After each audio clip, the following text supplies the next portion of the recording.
నందమూరి బాలకృష్ణ గారికి మైక్ ని hand over చేస్తున్నాము.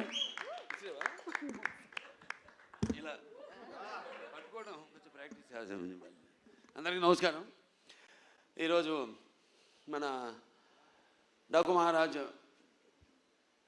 మీ యొక్క ట్రైలర్ రిలీజ్కి ఇచ్చేసిన పాత్రికేయ సోదరులందరికీ, ముఖ్యంగా ప్రింట్ అండ్ ఎలక్ట్రానిక్ మీడియా వారి అందరికీ నా హృదయపూర్వక కళాభివందనాలు తెలియజేసుకుంటున్నాను. ఈ ఫంక్షను నేను అక్కడ అనంతపూర్లో జరుపుకోవాల్సింది, కానీ మన తిరుమలలో ఈ ముక్కోటి ఏకాదశి సందర్భంగా అక్కడ ఈ తొక్కిసలాటలో కొందరు శివైక్యం కావడం, లింగైక్యం కావడం ఎంతో కలవరపరిచింది, ఎంతో బాధాకరమైన విషయం. జరగవలసింది కాదు. అందుకని దాన్ని అక్కడ రద్దు చేసి ఈరోజు ఇక్కడ జరుపుకోవడం జరుగుతుంది. సరే, లింగైక్యం శివైక్యము పరమపదించిన వారందరూ వారి యొక్క ఆత్మలు శాంతించాలని వారి కుటుంబ సభ్యులందరికీ నా తరఫున, అలాగే మా సినిమా యూనిట్ తరఫున వారికి అందరికీ, మా కుటుంబాలకి మా ప్రగాఢ సానుభూతి తెలియజేసుకుంటున్నాం. ముఖ్యంగా అనంతపూర్ అంటేనే రాయలసీమ డైలాగ్ ఉంది ఇందులో, రాయలసీమ కా నామ్ సునా ఓ మేరా అడ్డా. ఎంతోమంది నిన్న ఎంతో ఆతురతగా ఎదురు చూస్తున్నారు ఈ ప్రోగ్రాం కోసం. ఎంతో వ్యయ ప్రయాసాలు కోర్చి ఎంతో దూరం నుంచి కూడా వాళ్ళు రావడం, ఆ పక్క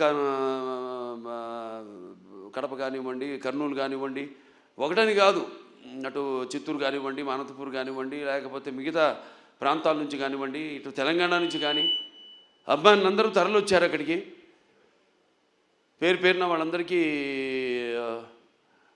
ముఖ్యంగా అక్కడ ఇంతవరకు మన రాష్ట్ర అధికారంలో ఉన్నప్పుడు తెలుగుదేశం మొదటిసారి రాష్ట్ర విభజన తర్వాత అక్కడ లైబ్రరీ చైర్మన్ సోదరుడు గౌస్ మొహిద్దీన్కి, అలాగే హెల్పింగ్ హ్యాండ్స్ అనంతపూర్ జగన్ గారికి, అలాగే శ్రీధర్ గారికి, అలాగే చిరంజీవి గారికి, మిగతా అందరూ నా కన్వీనర్ సంత ఉన్నారు, సతీష్ తిలకు, శ్రీధర్ గారు, వాళ్ళందరూ కూడా అందరికీ వాళ్ళు నచ్చజెప్పి ఇలా ఎందుకు మనం చేయాల్సి వచ్చిందో వాళ్ళందరూ శాంతపరిచినందుకు, వాళ్ళ ఆవేశాన్ని చల్లబరిచినందుకు, ఎప్పుడూ ఒక క్రమశిక్షణ కలిగిన సైనికులు నా అభిమానులు. భావస్వరాన్ని జన్మాంతర సౌహృదాన్ని అంటారు. పోయిన జన్మలో ఎంతోమందితో పరిచయం ఉన్నా ఈ జన్మలో ఒకళ్ళని దాన్ని పొందగలుగుతాం. కానీ ఎన్ని లక్షల, వేల లక్షల కోట్ల మంది అభిమానులు పొందడం అంటే అది నా పూర్వజన్మ సుకృతంగా, అది ఏ జన్మజన్మ అనుబంధమో, ఏ రుణానుబంధమో, ఏ విడలేని అనుబంధమో కదా అని నాకు అనిపిస్తూ ఉంటుంది. నేను ఈ జీవితంలో ఎంత పొందానంటే, ముందు నేను గొప్పగా చెప్పగలిగింది, ముందుగా నాకు ధన్యమైన జన్మనిచ్చి నన్ను మీ అందరి గుండెల్లో ఆయన ప్రతిరూపంగా నిలిపినందుకు దైవాంశ సంభూతులు, అలాగే విశ్వానికే విశ్వ నట రూపం ఎలా ఉంటుందో చూపించిన నా తండ్రి, నా గురువు, నా దైవం, కారణ జన్ముడు, విశ్వవిఖ్యాత నట సార్వభౌమ నటరత్న, తెలుగుదేశం పార్టీ వ్యవస్థాపకులు డాక్టర్ పద్మశ్రీ నందమూరి తారక రామారావు గారికి, మరి అది ఆ పుణ్య దంపతులు, మా అమ్మగారు బసవరామ తారకం గారి, డింబి బసవరామ తారకం గారి బిడ్డగా పుట్టినందుకు ఆ పుణ్య దంపతులకు, అలాగే ఆ కళమ్మ తల్లికి నా కృతజ్ఞతలు తెలియజేసుకుంటూ, ఇటువంటి అభిమానుల్ని నాకు ఇచ్చినందుకు ఆ దేవుడికి నా కృతజ్ఞతలు తెలియజేసుకుంటూ, ఇప్పుడు మన సినిమాకి వస్తే డాకు మహారాజ్ ఎన్నో వైవిధ్యమైన పాత్రలు చేసుకుంటూ వస్తున్నాను. నాన్నగారిలాగా ఆయన పౌరాణికాలు నటిస్తే పాత్రలు ప్రాణాలు పోసుకున్నాయి, ఆయన జానపదాలు చేస్తే సామజమనగరమాలు అయ్యాయి. అలాగే ఇట్లా ప్రతి పాత్ర మన దేశంలోనే కాదు, ప్రపంచంలో చూస్తే ఎవరు అసలు చేయని పాత్రలు ఎన్నో చేసి ఆయన అటు ఒక నటనాచార్యుడిగా, అలాగే ప్రతి పాత్రలో అణువణువుని నింపుకుని నటనకు ప్రాణం పోసిన ఒక నటధీశాలిగా, మరి అటు ఆయన చేసిన పాత్రలన్నీ చూసి కూడా అటు కళామ తల్లి కళకళలాడింది, కన్నుల పండుగ చేసుకుంది, గలగల నవ్వింది. అలాగే ఆ వారసత్వాన్ని పుణికిపుచ్చుకుని ఈ ఎన్నో వైవిధ్యమైన పాత్రలు, పౌరాణికాలు కానివ్వండి, జానపదాలు కానివ్వండి, సాంఘికాలు కానివ్వండి, first Indian social fiction, science fiction Aditya 369 లాంటి సినిమా కానీ, ఒక భైరవ దీపం కానివ్వండి, ఇటువంటి ఎన్నో నేపథ్యాలు ఉన్న సినిమాలు, అటు సాంఘికం, జానపదాలు, పౌరాణికాలు చేయడం జరిగింది. అలాగే ఇప్పుడు మన అఖండ అయితేనేమి, దాని తర్వాత వీరసింహారెడ్డి అయితేనేమి, తర్వాత నేలకొండ భగవంత్ కేసరి అయితేనేమి, ఇప్పుడు రేపు రాబోతున్న ఈ 12 విడుదల కాబోతున్న మన డాకు మహారాజ్ అయితేనేమి. ఇందాక చెప్పారు డైరెక్టర్ గారు, డాకు మహారాజ్ డిస్కషన్స్ అప్పుడు ఏదో ఒక లైన్ అనుకున్నాం, అది సరిగ్గా మాకు నేను కనెక్ట్ కాలేకపోతున్నాను. దానికి ఏదో ఒక పాత కథలాగా అనిపించింది. మళ్ళీ ఎందుకంటే ఆల్వేస్ రీసెర్చ్, ఎప్పుడు నా మీద నేను రీసెర్చ్ చేసుకుంటున్నా, అభిమానులు ఏం కోరుకుంటున్నారు నా నుంచి. అలాగే ఒక నేలకొండ భగవత్ కేసులో ఒక ఇన్స్పెక్టర్ క్యారెక్టర్ని నేను చెప్పడం జరిగింది. దాన్ని అంతకుముందు ఆ పాత్ర లేదు. అలా దాన్ని బ్రహ్మాండంగా మలిచారు డైరెక్టర్ అయితేనేమి, ఆ రచయితలు అయితేనేమి. అలాగే ఈ సినిమాలో కూడా ఆదిత్య 369లో శ్రీకృష్ణదేవరాయల మారువేషంలో వచ్చి కృష్ణకుమార్ని కాపాడడం, అది అలా ఉండిపోయింది. ఫ్యాన్స్ అందరి గుండెల్లో కూడా ఉండిపోయింది ఆ పాత్ర. అటువంటి పాత్రలో కనిపిస్తే నేను బాగుంటుంది, సినిమా ఫుల్ లెంత్ కనపడితే బాగుంటుంది అనుకున్నాను. సో దాన్ని నేను వ్యక్తపరచడం జరిగింది. ఏమండి, మన ఫ్యాన్స్ ఉన్నారు, ముందు వాళ్ళని డిసప్పాయింట్ చేయకూడదు మనం. నాన్నగారు ఒక సర్దార్ పాపారాయుడు అయితేనేమి, అటువంటి ఒక గెటప్లో మనకు కనిపిస్తే బాగుంటుంది అని అనుకున్నాం. అక్కడి నుంచి స్టార్ట్ అయింది కథ, మా ప్రయాణం. దాంట్లో మరి ఎటువంటి సమస్యను మా ప్రతి సినిమాలో మహిళలకైతేనేమి, వినాశ్రయం జననం నాస్తి, వినాశ్రయం గమనం నాస్తి, వినాశ్రయం జీవం నాస్తి, వినాశ్రయం సృష్టి రేవ నాస్తి. ప్రతి సినిమాలో కూడా మహిళలకు ఒక ప్రత్యేకమైన ఇంపార్టెన్స్ ఉంటుంది. అలాగే ఏదో ఒక సందేశం, మంచి సందేశం ఇవ్వాలి మనం అన్నప్పుడు దాన్ని మనం చూస్తారు సినిమాలో. మొత్తం చెప్పేస్తే ఎలా, రేపు ఏ సమస్యను మేము తీసుకున్నాం, అసలు దాని మీద మన తెలుగు వాళ్ళ గొప్పతనం ఏంటి అన్నది కూడా ఈ సినిమా ద్వారా చెప్పడం జరిగింది. ఇలా ఒక కథను బ్రహ్మాండంగా మళ్ళీ డైరెక్టర్ గారు దాన్ని కన్సీవ్ చేసుకుని, మళ్ళీ ఆయన టీము మోహన్ కృష్ణ గారు అంతా ఉన్నారు, అందరు కలిసి ఒక బ్రహ్మాండంగా ఉన్న కథగా దాన్ని రూపొందించారు. అదే మన డాకు మహారాజ్. టైటిల్ వచ్చేసరికి మన డాకు మహారాజ్ అంటే ఎలా ఉంటుంది అన్నది ఒక చిన్న అనుమానం ఉండేది. దాన్ని కూడా బాగా జాగ్రత్తగా ప్లాన్ చేసి, ఇప్పుడు ఎలాగైతే మేము ముందు టీజర్ రిలీజ్ చేసాం, టీజర్లో ఏం చెప్పాలా, కొంచెం చప్పగా ఉందనుకున్నారు. తర్వాత ట్రైలర్ రిలీజ్ చేసాం, మొదటి ట్రైలర్ పర్లేదన్నారు. ఇప్పుడు విడుదల చేస్తాం ఈరోజు అసలైన ట్రైలర్. అంటే ఏదైతే అభిమానులు కోరుకుంటారో, అభిమానులే కాదు, ఏదైతే జనం బాలకృష్ణ నుంచి కోరుకుంటారో మొత్తం అంతా పొందుపరిచి ఈ ట్రైలర్ని రిలీజ్ చేయడం జరిగింది. ఇవాళ అద్భుతమైన స్పందన వస్తుంది. సో ఒక సినిమా అంటే కేవలం ఎంతోమంది నటీనటులున్నారు ఇక్కడ. నాతో పాటు నటించిన ఒక ప్రజ్ఞా జైస్వాల్ అయితేనేమి, అఖండాలో చేసింది నాతో, అలాగే శ్రద్ధా శ్రీనాథ్, అలాగే ఊర్వశి రౌతెల, అందరు కూడా ఇప్పుడు వాళ్ళ పాత్రలు ఎంతో అద్భుతంగా, అంటే అటు కేవలం గ్లామరే కాదు, పర్ఫార్మెన్స్. ఆవిడంతా ఇందాక మన కెమెరామెన్ గారు ఉన్నారు ఇక్కడ, విజయ్ కార్తిక్ గారు, ఎంతో అద్భుతంగా సినిమాని చూస్తున్నారు మీరు. ఆ సినిమాలో కూడా లైటింగు స్కీము, ఒక లైటింగ్ స్కీమ్ అంటూ ఉంటుంది. దాన్ని ఎలా అద్భుతంగా మేము చేసే సన్నివేశాలకి ఇంకా జీవం పోసి, ప్రాణం పోసి ఎంతో అద్భుతంగా వాటిని ప్రజెంట్ చేశారు. డైరెక్టర్ అండ్ కెమెరామెన్ నా దృష్టిలో ఒక భార్యాభర్తలు అంటాడు. అంటే ప్రభుత్వం లాగానే, ప్రభుత్వం ఏముంటుంది, ఎన్నో స్కీమ్స్ అనుకుంటుంది, కానీ దాన్ని ఇంప్లిమెంట్ చేసేది ఎవరు? బ్యూరోక్రాట్స్. సో వాళ్ళని మనం పొందాలి ముందు, మనం వాళ్ళ ద్వారా మనం ప్రజలకి వాళ్ళ అవసరాలు తీర్చాలి మనం. అలాగే ఒక డైరెక్టర్ తను ఏం కన్సీవ్ చేసుకుంటాడు, దాన్ని ఎంతో అద్భుతంగా స్క్రీన్ మీద సన్నివేశాన్ని బట్టి అద్భుతంగా తెరకెక్కించాడు మా కెమెరామెన్ విజయ్ కార్తిక్ గారు. అలాగే ఇక మా తమన్ గారు ఉన్నారు, ఇక ఆయన గురించి చెప్పక్కర్లా. సప్త సాగర సంఘర్షణ జ్వలిత సద్బోద్భవ మాధురి స్వరాలైన సరిగమ పదని సంగీత సాహిత్య మధుర గీతాలు వినడానికి భాషా భేదం కానీ, ఆడమగ తేడా కానీ, ధనిక దారిద్ర్యాది తారతమ్యములు కానీ, పండిత పామరాది పట్టుబిడుపులు కానీ, అభిమాన దురభిమానులని అడ్డుగోడలు కానీ ఉండవన్నది నా నమ్మకం. ఎందుకు మనం సాక్షాత్ మన పురాణం నుంచి చూసుకుంటే మేనక సరస సల్లప సంగీత సాహిత్యం మధుర శబ్దానికి సృష్టికి ప్రతి సృష్టికర్త అయిన విశ్వామిత్రుడే ప్రపంచానుభూతికి వచ్చాడని, లేకపోతే శ్రీకృష్ణుని వేణునాదానికి ఆవుల మంద మేపు మాని మోకరిల్లాయని, నేటికి నాదస్వరానికి పావులు సైతం పడగలెత్తి ఆడడం చూస్తున్నాం మనం. అలా ఒక సంగీతం హిట్ అయితే ఆ సినిమా సగం హిట్ అయినట్టే. ఇక తమన్నా కాంబినేషన్ చెప్పక్కర్లేదు. అఖండాతో సబ్బూఫర్లు బ్లాస్ట్ చేశాడు. ఇప్పుడే ఇక్కడ ఈ మన ట్రైలర్ చూపించినప్పుడు కూడా స్పీకర్లు పడిపోయినాయి ఇక్కడ. సో అంటే నేను చెప్పేది కథను బట్టి ఎలా సినిమాకి ద్విగుణీకృతం చేయడం. సినిమాలో ఉన్న మేము ఎంత నటించినా, డైరెక్టర్ ఎంత తీసినా, ఒక కెమెరామెన్, ఒక మ్యూజిక్ డైరెక్టర్, ఒక ఎడిటర్. ఈ సందర్భంగా ఎడిటర్ రూపన్ గారిని, రంజన్ గారిని నేను మెచ్చుకోవాలి. అద్భుతంగా చేశారు వాళ్ళు, చాలా అద్భుతంగా. ఎందుకంటే ఈ సినిమా అనేది వీళ్ళ ముగ్గురు చేతుల్లో ఉంటుంది. మనం చేసిన తప్పులు అయితేనేమి, లేకపోతే మనం యాక్టింగ్లో తీసిన విధానంలో అయితేనేమి, లేకపోతే చేసిన విధానంలో అయితేనేమి, ఏమి కొన్ని కొన్ని చిన్న చిన్న లోటుపాట్లు ఉన్నా అవన్నీ కవర్ చేసేది వీళ్ళు ముగ్గురే. అద్భుతంగా చేశారు వాళ్ళు. వాళ్ళకి అప్పగించిన పనులు వాళ్ళు అద్భుతంగా న్యాయం చేశారు వాటికి. అలాగే ఇక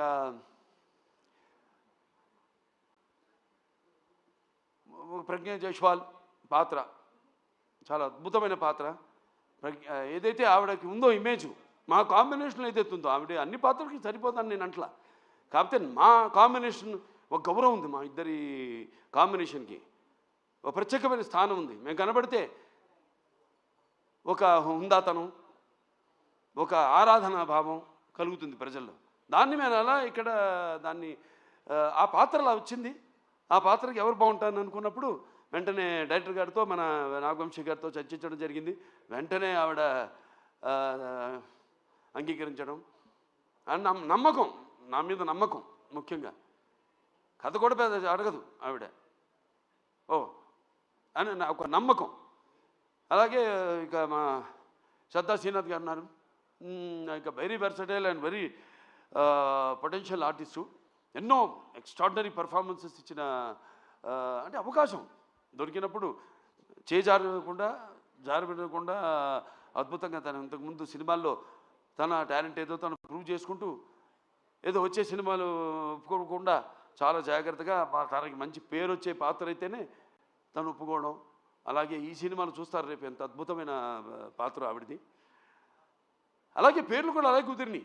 ఈవిడ నందిని సినిమాలో కూడా ఆ టైపే, నందిలాగే. అంటే మన అఖండ స్టార్ట్ అనగానే ముందు కొమ్ములతో ఎలాగో అటువంటి పాత్ర సినిమాలో చూడటానికి బయటేమో చాలా డెలికేట్గా ఉంటుంది. అలాగే ఈవిడ పేరు కావేరి సినిమాలో. అంటే సినిమాలో దేనికోసం పోరాడుతున్నామో, ఏ ఇష్యూ మీద పోరాడుతున్నామో దానికి తగ్గ పేరు అలా కుదిరినాయి అన్నీ. అలాగే మన ఊర్వశి రౌతెల ఆవిడుంది. పాటే కాదు, పాటతో పాటు చాలా మంచి పాత్ర ఆవిడది. ఎలా చాలా చూస్తారు రేపు సినిమాలో ఆవిడ క్యారెక్టర్ కూడా. ఫైట్లు చేసింది, నాతో డాన్స్ చేసింది, అటు పర్ఫార్మెన్స్ చేసింది, ఇటు అందంగా కూడా ఉంది. సో అందరూ వాళ్ళ పాత్రలు ఎంతో అద్భుతంగా, ఒక శిల్పి చెక్కిన శిల్పంలాగా అద్భుతంగా వాళ్ళ క్యారెక్టర్స్కి న్యాయం చేయడం జరిగింది. ఇక మా ఫైట్ మాస్టర్ వెంకట్ మాస్టర్ గారు ఉన్నారు. ఇక ఆయన టోటల్గా అన్ని సినిమాలు వదిలేసుకుని ఈ సినిమా కేవలం ఫైట్లే కాదు, సీన్స్ అప్పుడు కూడా అక్కడే ఉండి అంత డెడికేషన్, మంచి సినిమా చేస్తున్నాం, ఓ మంచి సేవ చేస్తున్నాం, మన కళామందరికి మంచి ఒక సినిమా ఇస్తున్నాం, మనం అందిస్తున్నాం అన్న ఒక తపన. దాంతో ఆయన అన్న సినిమాలన్నీ కూడా క్యాన్సిల్ చేసుకుని ఈ సినిమాకి ప్రత్యేకంగా సీన్లప్పుడు కూడా ఉండి మరి అద్భుతమైన చూశారు విన్యాసాలు, అలాగే పోరాటాలు అద్భుతంగా ఆయన సమకూర్చడం జరిగింది. థ్యాంక్ యూ మనోజ్ గారు. అలాగే ఇక మా డాన్స్ మాస్టర్లు ఉన్నారు, శేఖర్ మాస్టర్ గారు, శంకర్ మాస్టర్ గారు. వాళ్ళు ప్రతి ఒక ఆయనేమో థీమ్ సాంగ్ చేయడం జరిగింది, శంకర్ మాస్టర్ గారు. శేఖర్ మాస్టర్ గారేమో మా రౌతెల ఊర్వశి రౌతెల నా పాట ఆయన కంపోజ్ చేయడం జరిగింది, డాన్సు. ఇక మోహన్ కృష్ణ గారు మంచి కాలక్షేపం నాకు ఆయన అక్కడ లొకేషన్లో. రకరకాల విషయాలు మాట్లాడుకుంటూ ఉండేవాళ్ళం. డైరెక్టర్ గారు చెప్పారు ఇందాక, త్వరత బయట పెడతాను ఏమిటని ఆ విషయాలన్నీ. సో ఎంతో అద్భుతంగా అన్నీ మాట్లాడుకునేవాళ్ళం. ఏముంటే నాకు చిన్న చిన్న పాత్ర ఇంకా ఏదైనా చేయొచ్చు అన్నప్పుడల్లా ఈయన మీద పడేవాడిని. ఆయన ఇప్పుడు నాకు కోపం వస్తుందో తెలీదు. ఆయన ఏంటి అలా పాపం అలాగేనండి అంటూ తలూపుతుండేవాడు అన్నిటికైనా. కానీ మళ్ళీ ఆయన కాదన్నప్పుడు మళ్ళీ దాని గురించి మళ్ళీ ఆలోచించేవాడిని. అవును, నేను ఆవేశంలో ఉన్నాను, ఎందుకు ఏంటి ఆయన ఎందుకు అన్నారు, ఇవన్నీ కరెక్ట్గా సమపాళ్ళల్లో బ్యాలెన్స్ చేసుకుని సో సినిమా ఇంత అద్భుతంగా. అలాగే మా ఎడిటర్ అదే చెప్పాక రూబెన్, నిరంజను, దాని తర్వాత ఆర్ట్ డైరెక్టర్ అవినాష్, అందరూ ఒక మంచి కలయిక. అలాగే బాబీ డియోల్ గురించి చెప్పాలి. అదే చెప్పే డైరెక్టర్ గారు ఎంతో అద్భుతంగా చేశాడు ఆయన పాత్రని. దాన్ని కూడా రకరకాలుగా అనుకున్నాం ఎలా చేద్దాం. ఆయనకేమో ఆ ఇమేజ్ ఉంది, ఏది యానిమల్ సినిమా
అప్పటికి రిలీజ్ కాలా సినిమా. కిరీటంలా నేను మరుచుకున్న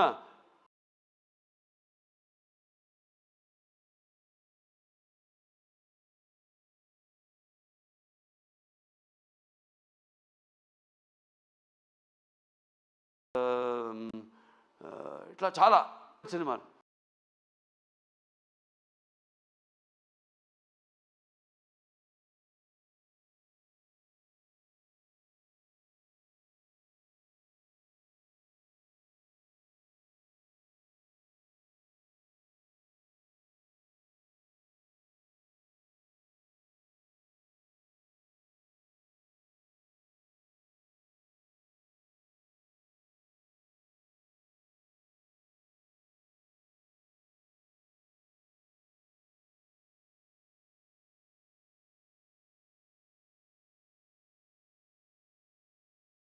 ఆత్మాభిమానంతో కూడిన అభిమానులకి తేడా ఉంది. అది ఎట్లా అంటే పోరాడే తత్వం. అంటే మామూలుగా అభిమానించేది కాదు, ప్రతి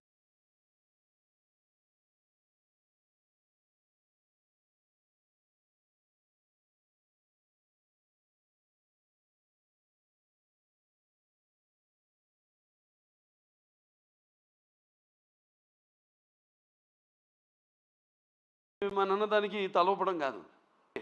అలా నా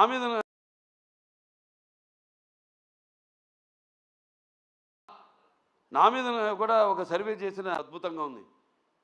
చేసే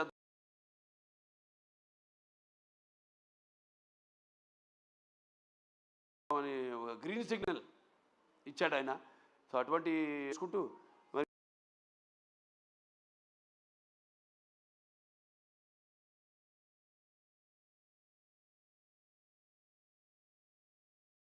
ఏమన్నా మర్చిపోయావా? అందరికీ ముఖ్యంగా నా అభిమానులందరూ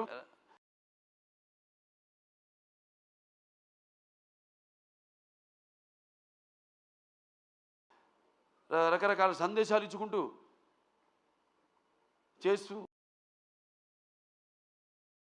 ఇలా ఈ 3 సినిమాలు ఎంతో నా జీవితంలో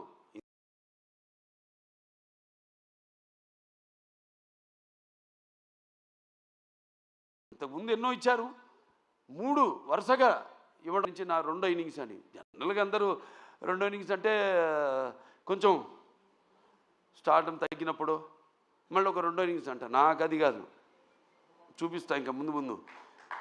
అఖండ తర్వాత ఏంటో నా యొక్క ప్రస్థానం ఇంకా ఈ చలనచిత్ర పరిశ్రమలోని అదంతా.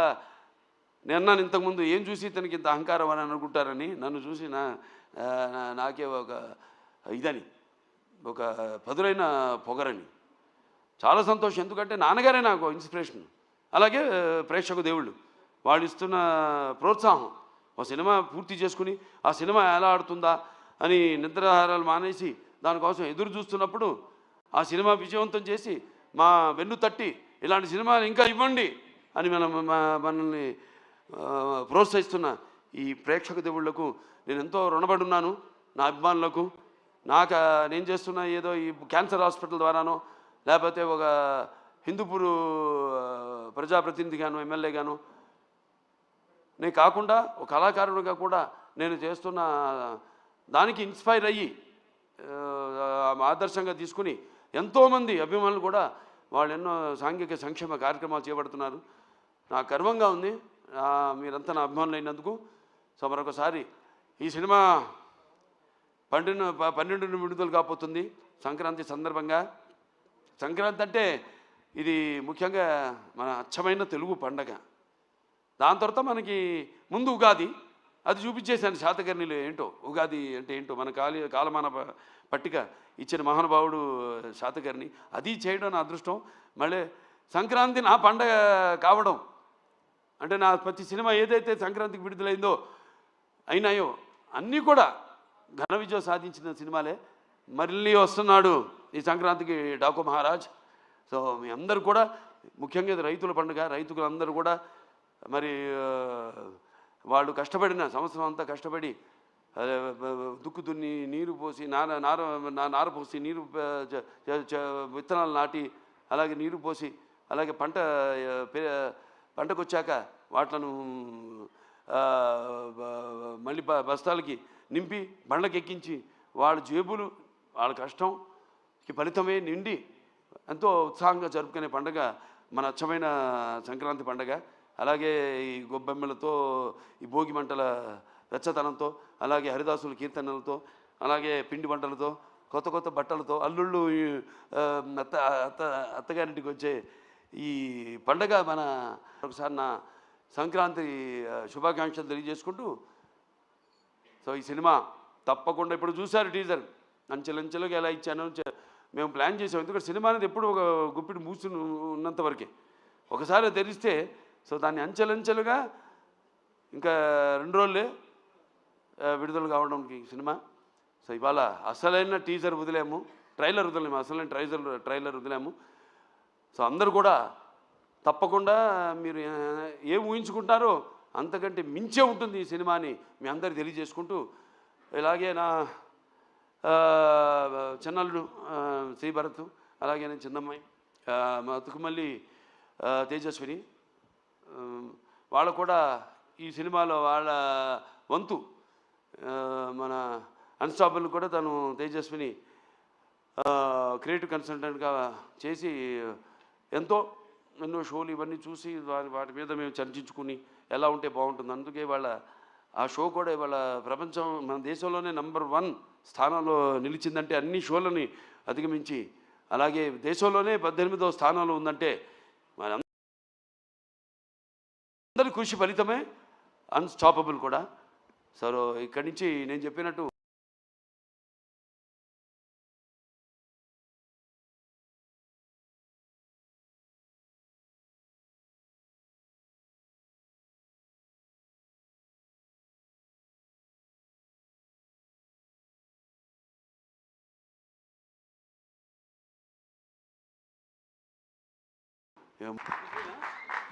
గాడ్ ఆఫ్ మాసెస్ బాలకృష్ణ గారు మరొకసారి